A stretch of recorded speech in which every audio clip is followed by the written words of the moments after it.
Chinese, growing numbers of whom believe that the U.S. and other countries want to impede their country's ascent. These developments threaten to undermine a relationship that, over more than 4 decades, has made substantial contributions to economic growth, job creation, and prosperity in both countries, while enhancing international security, not least through helping to fashion a peaceful end to the Cold War. Now, no shortage of Americans wonder, what do the Chinese really want? Why are they spending so much money on their military? Are they friends or enemies? Trading partners or commercial and geopolitical adversaries? In short, how do we deal with China? This audiobook is my attempt to address these concerns through stories of my personal experience in working with the Chinese to get things done. I'm not a scholar or theorist. I don't read, write, or speak Chinese. I'm a businessman who brings a first-hand knowledge of China and its corporate and political leaders. I have gleaned this over more than 100 visits to the country and nearly 25 years of dealing with Chinese officials on commercial matters while at Goldman Sachs, on affairs of state and macroeconomic policy while U.S. Secretary of the Treasury, and nowadays as head of the Paulson Institute, which promotes sustainable economic growth and a cleaner environment through greater cooperation between the U.S. and China. During that time, I've had the opportunity to work closely with the most senior leaders of the last 3 administrations in China: Jiang Zemin and Zhu Rongji in the 1990s, Hu Jintao and Wen Jiabo beginning in the early years of this century, and Xi Jinping and Li Keqiang today. I write as an American who is deeply concerned about our country's standing in the world, the health of our economy and our environment, and the long-term prospects of our citizens.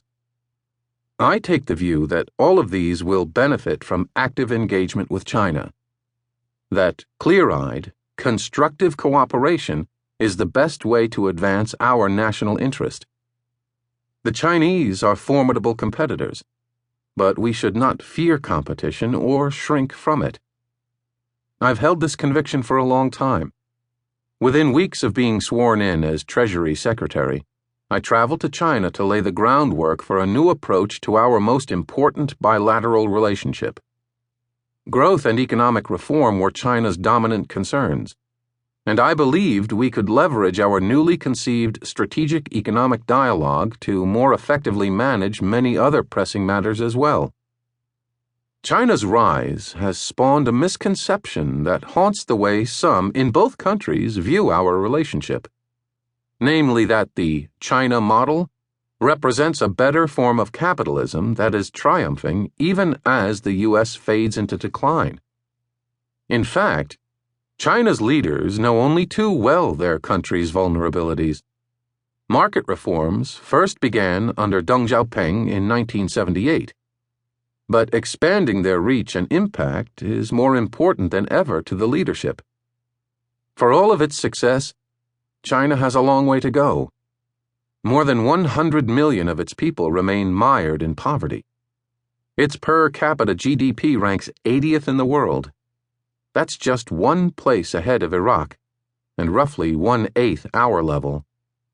China needs to shift its $10 trillion economy from an over-reliance on exports and inefficient government investment in infrastructure, fueled by ominously rising debts at all levels of regional government, toward increased domestic consumption and a greater emphasis on service industries and high-end manufacturing.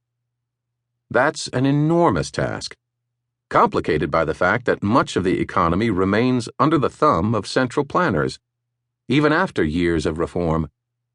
Entrenched interests are resisting further changes. Meantime, years of not-so-benign neglect have left the environment a near disaster that has sparked growing restiveness among China's citizens. And while there's much we must do to fix our own house, the U.S. remains the world's biggest, most advanced, and most dynamic economy. China's leaders understand that to further